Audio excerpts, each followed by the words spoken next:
Investimentos. Então, vamos trazer para vocês aqui mais uma empresa para que a gente possa conhecer da sua história, da sua trajetória e principalmente da sua situação econômica e financeira.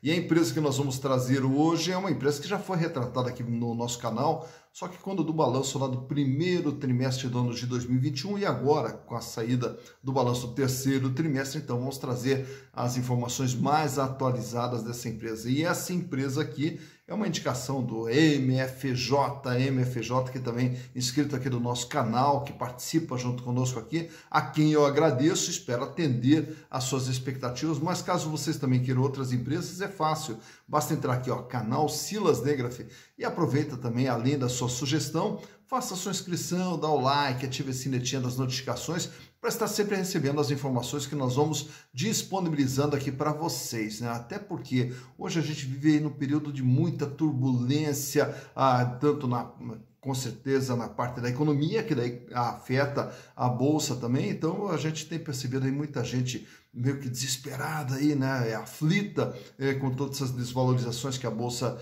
vem apresentando e principalmente algumas empresas em específico sofrendo um impacto muito maior, né? E aí o que acontece nesse momento? É muita calma, muita paciência. Se nós estudarmos a história da bolsa, desde lá de trás, vamos ver que já tivemos períodos assim também. Tivemos lá em 2008, 2009, lá com aquela crise imobiliária americana que acabou refletindo aqui no Brasil. Tivemos também na época da presidente Dilma Rousseff, também a gente teve. Tivemos ali no começo da pandemia, em março de 2020, também uma queda expressiva na Bolsa. E assim vai, e ela cai e recupera. Agora, naturalmente, que tem empresas que se recuperam com mais facilidade, são aquelas empresas que estão bem, que estão equilibradas financeiramente, economicamente, que elas estão estáveis, né? Então, tem empresas que, como eu sempre digo, que elas estão apanhando sem merecer, né? E aí a gente vai ver diversas empresas hoje que tiveram quedas significativas, porém, quando você olha os fundamentos da empresa, você fala assim, mas não aconteceu nada com a empresa está bem, ela está no mesmo ritmo dela, por que ela caiu tanto? Então, não existe assim uma justificativa, né? Então, o importante é justamente saber o porquê que a empresa está sendo bastante desvalorizada. É um problema da economia, é um problema do mercado como um todo, ou é um problema da empresa, né? Então isso tem que ficar bem claro na nossa cabeça. Se é um problema do mercado, ela se recupera, né? E com mais facilidade. E se é um problema da empresa, aí a coisa é muito mais difícil. Então por isso que é importante conhecer um pouquinho da empresa e saber como que está a sua situação econômica e financeira.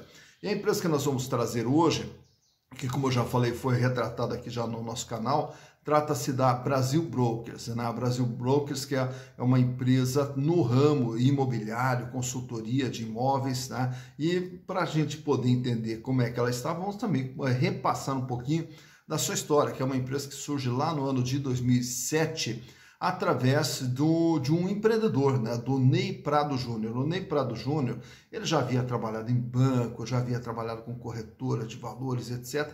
E aí, daí, na sequência, ele resolveu empreender e a ideia dele, na época, foi juntar diversas imobiliárias, fazer um pool de imobiliárias, que daí era a Brasil Brokers, né? Então, ela começa uma junção e daí ele vai entrando sócio dentro dessas empresas e depois aí une todas essas empresas como o Brasil Brokers. E foi no ano de 2007 que é justamente a época que a economia vinha bombando, que a questão da venda de imóveis estava bombando, então estava um cenário extremamente promissor. E aí que começa a Brasil Brokers, tanto que no próprio ano de 2007, a Brasil Brokers já faz o seu IPO e já se torna uma sociedade anônima de capital aberto. Aí na sequência ela já compra outras 26 empresas dentro desse setor, formam um grande grupo, então se tornando uma das maiores empresas do ramo imobiliário aqui do Brasil.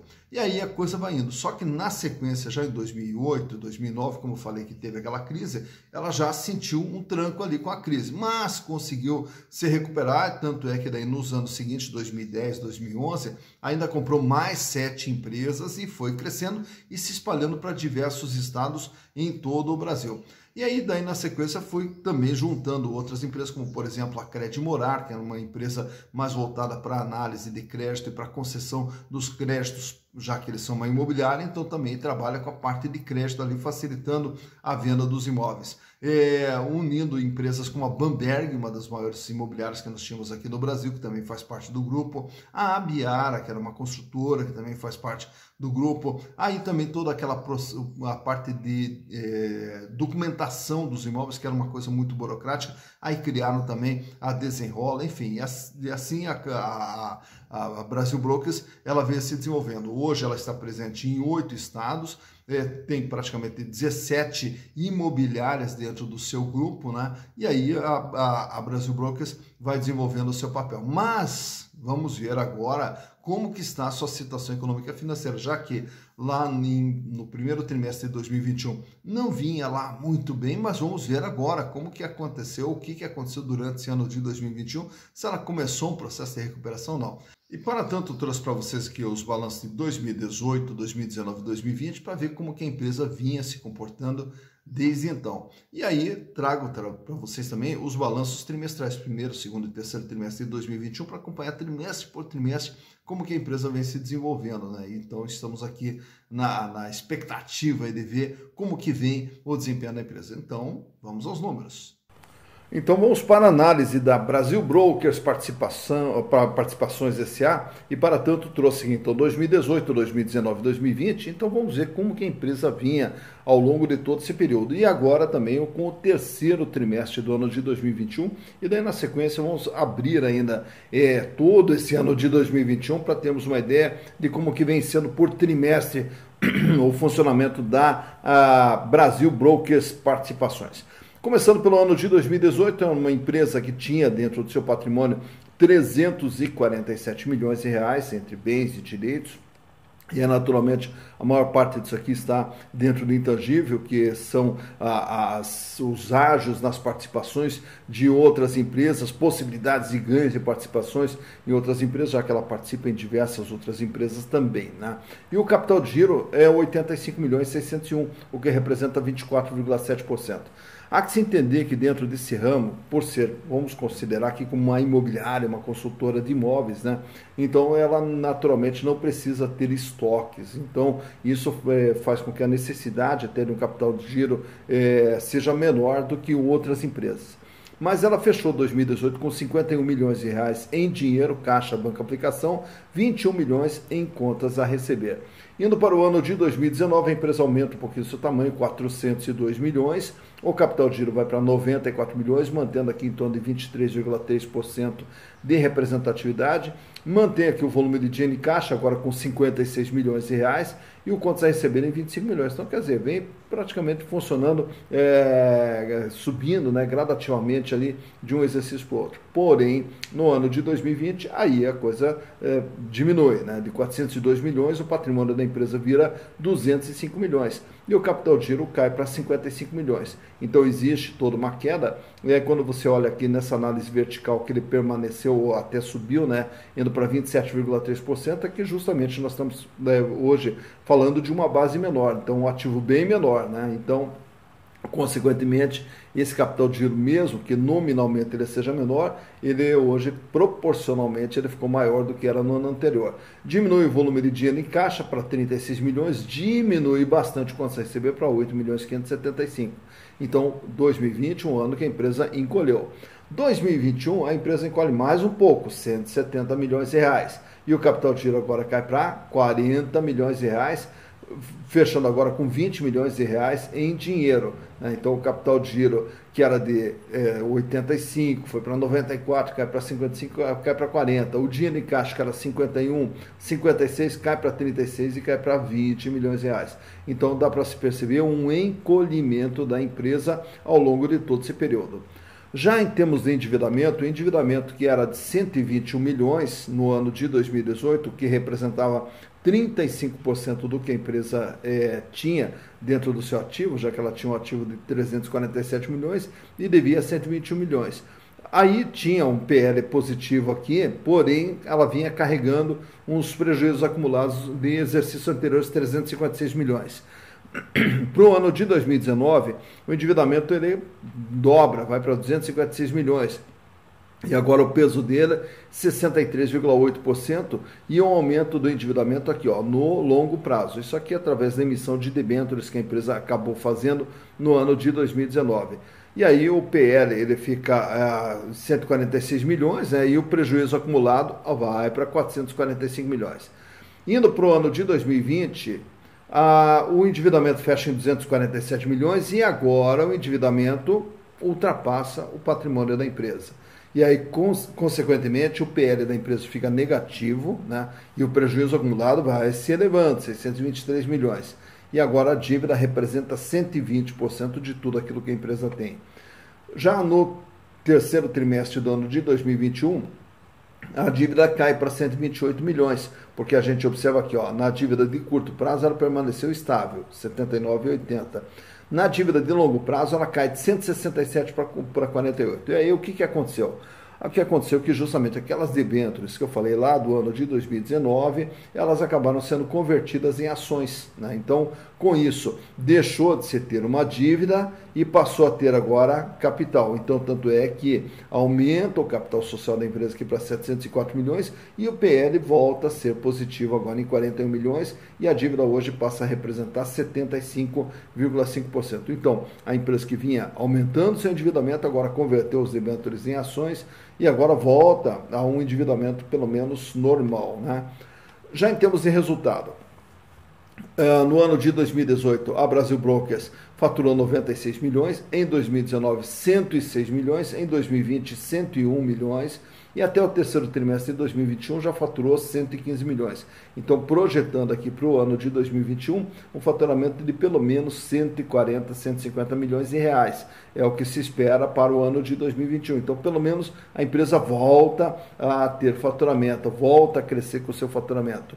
E o resultado líquido, ela que vinha com 2018 com prejuízo de 79 milhões, aí tinha aqui os resultados das operações descontinuadas, fazendo com que o resultado fosse negativo em 68 milhões. No ano de 2019, mais um prejuízo de 92 milhões. Com o resultado das operações descontinuadas, o prejuízo cai para 70 milhões. Porém, na verdade, as operações descontinuadas são justamente parte de ativos que são vendidos, operações que não vão mais continuar tendo e elas são passadas para frente. Então, isso aqui não pode ser considerado como um resultado da operação da empresa. Então, por isso que a gente frisa mais esse prejuízo aqui. 178 milhões de prejuízo, apesar do faturamento de 101 milhões, ela perde 178 milhões. E por que perde 178 milhões faturando 101? O custo, que era 37,4, aí aqui você tem as despesas operacionais, inclusive com o registro de perdas nos ativos, que fazem com que só esse resultado aqui seja 237 milhões negativo. Então, leva o prejuízo para 178 milhões. E em 9 meses do ano, ainda acumula um prejuízo aqui de 37 milhões 791 mil. Então, quer dizer, a empresa ela vem diminuindo o prejuízo, mas ainda continua gerando prejuízo. Então, agora trago aqui para vocês também uma análise agora trimestre por trimestre, como que vem sendo o desempenho ao longo do ano. Então, trago aqui novamente o ano de 2020, né, que a gente acabou de ver aqui, onde a empresa fechou com 178 milhões de prejuízo. Tá. Começa o primeiro trimestre de 2021. A empresa fatura 32 milhões no primeiro trimestre e fecha com prejuízo de 23 milhões de reais. Isso entre janeiro, fevereiro e março de 2021. Já no segundo trimestre, ela fatura 40 milhões, já uma elevaçãozinha aqui de faturamento em relação ao trimestre anterior. E aí o prejuízo cai para 5 milhões e 802. Opa, então pelo menos o faturamento está crescendo um pouco mais e o prejuízo já está caindo. No terceiro trimestre, período entre julho, agosto e setembro, a empresa faturou 42 milhões, praticamente estável em relação ao trimestre anterior, e o prejuízo fechou em 9 milhões 129 mil. Tá? Então, o que a gente observa é que o prejuízo, aos pouquinhos, ele vem sendo eliminado na empresa. Então, a empresa está fazendo todo o esforço e tentando procurar o seu caminho. Olhando aqui mais atentamente para a DRE, então nós vamos observar o quê? O custo do serviço prestado, 37, 38, 38, vem se mantendo estável aqui o custo do serviço prestado. A despesa operacional, que ela era elevada, ela aqui já no primeiro trimestre ela cai para 101% do faturamento, tá? Agora já cai para 72,8% do faturamento e agora fecha em 76,1%. Então também observa-se um esforço na redução das despesas operacionais. Naturalmente que temos aqui também a despesa financeira, que até mesmo com a questão da conversão dos debêntures em ações, então com isso a gente consegue diminuir as despesas financeiras, então a despesa financeira vem aqui já num volume mais aceitável. Então observa-se que pelo menos a empresa vem fazendo uma série de esforços aqui para voltar, se não a dar lucros, mas pelo menos parar de ter prejuízos. É a empresa aí na sua luta para se manter viva e para voltar a ter a força que um dia já teve. Então está aí analisado a Brasil Brokers até o terceiro trimestre do ano de 2021. Tá, então, mais uma empresa analisada, a Brasil Brokers. Agora você já conhece da sua história, já sabe como é que está a sua situação econômica e financeira, e importante justamente é isso aí, que nos momentos aí de turbulência que a gente vive aí com a Bolsa, sofrendo todos esses abalos aí que estão acontecendo, é importante para quem pretende investir na Bolsa, justamente tem que ter muita paciência. Você, como se fala, a Bolsa é um investimento de risco, e realmente é um investimento de risco. E o risco ele pode ser evitado. Em primeiro lugar, quando se investe na Bolsa, nós não podemos ter uma visão de curto prazo, a visão ela tem que ser de longo prazo.